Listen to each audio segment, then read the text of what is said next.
You ask Tiger to solve. This deals with linear equations with one unknown.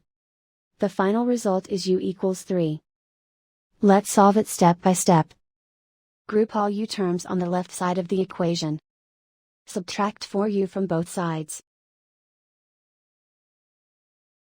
Group like terms. Simplify the arithmetic.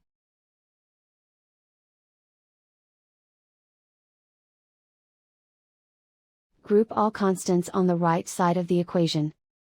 Subtract 39 from both sides.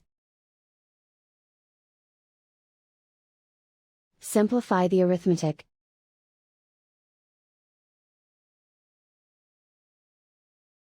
Isolate the u.